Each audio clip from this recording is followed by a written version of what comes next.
ہم آپ کو پتہ ہے ان کورٹ ہیئرنگز پہ آتے ہیں، ہمیں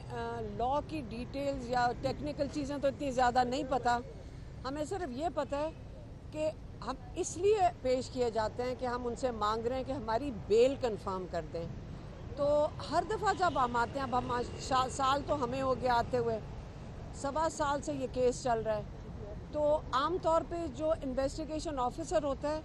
وہ موجود نہیں ہوتے یا کوئی وجہ سے ہائی کورٹ میں ہوتے ہیں۔ کئی دفعہ ان کے گھر میں کوئی مسئلہ ہو جاتا ہے تو انویسٹیگیشن آفیسر پیش نہیں ہوتا۔ کیونکہ وہ پیش نہیں ہوتا، کوئی 200-250 لوگ یہاں آ کر گھروں کو چلے جاتے ہیں، انصاف نہیں ملتا اور جج صاحب کچھ کر نہیں سکتے انویسٹیگیشن آفیسر کے دلائل کے بغیر۔ لیکن آج سب سے اچھا تھا، آج یہ کہا وہ پولیس والوں نے کہ آج انویسٹیگیشن آفیسر اس لیے نہیں پیش ہو سکا کیونکہ رات وہ بہت محنت کر رہا تھا یہ کیس تیار کرنے کے لیے، اور وہ کیونکہ رات بہت لیٹ ہو گیا تو وہ ابھی تک انویسٹیگیشن آفیسر سو رہے ہیں۔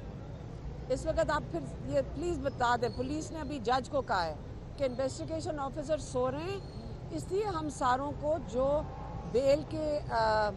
لیے یہاں پیش ہوئے تھے ان کو آج بیل نہیں مل سکتی۔ تو ہم نے جج صاحب کو یہ بھی کہا کہ یا تو وہ انویسٹیگیشن آفیسر کے اوپر کوئی ڈیڈ لائن ڈالیں یا تاریخ رکھیں کہ اس دن تک وہ نہ پیش ہوا یا اس نے اپنی انویسٹیگیشن نہ پیش کی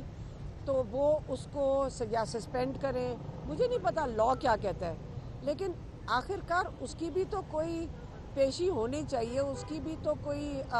سزا ہونی چاہیے کہ وہ اپنا کام ٹھیک سے نہیں کر رہا۔ ٹیکس پیئر اس کو پیسے دے رہا ہے کہ آپ کا انویسٹیگیشن کرے، جج کے سامنے پیش ہوں، تو اگر وہ ٹیکس پیئر کے پیسے کے اوپر چل رہا ہے تو اس کو اپنا کام کرنا چاہیے، اور اگر نہیں کر سکتا تو اس کو یا تو نوکری سے نکال دینا چاہیے،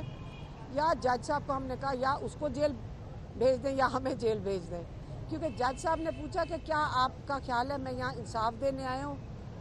یہ اس لیے تو نہیں میں بیٹھا کہ آپ کو جیل میں بھیجیں۔ میں کہا لیکن ہم کیوں سارے یہ امید لگا کے بیٹھے کہ ہم 250 لوگوں کو آپ نے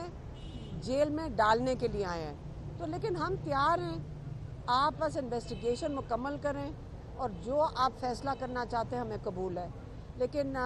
ہم امید رکھتے ہیں کہ اب جج صاحب نے کہا تو ہے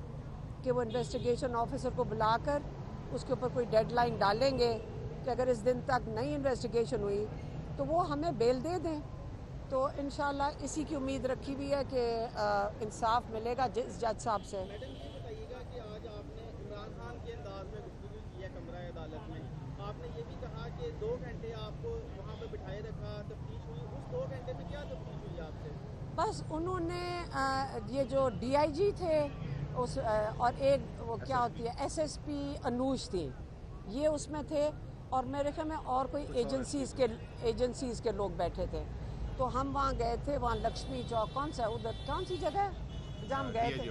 DIG آفس گئے تھے جہاں انویسٹیگیشن ہوئی تھی۔ تو انہوں نے کہا کہ آپ ادھر تھیں، میں نے کہا نہیں، میں 9 مئی کو کور کمانڈر کے گھر کے باہر نہیں تھی۔ تو انہوں نے کہا ہم نے آپ کی تصویر دیکھی ہے، میں نے کہا آپ مجھے دکھا دیں تصویر، میں نہیں تھی وہاں پہ۔ ہاں میری بہنیں تھیں اور باہر تھیں، اور لوگوں کو بلکہ کوئی جاننے کی کوشش بھی کسی نے کی تو انہوں نے ان کو روکا تھا۔ تو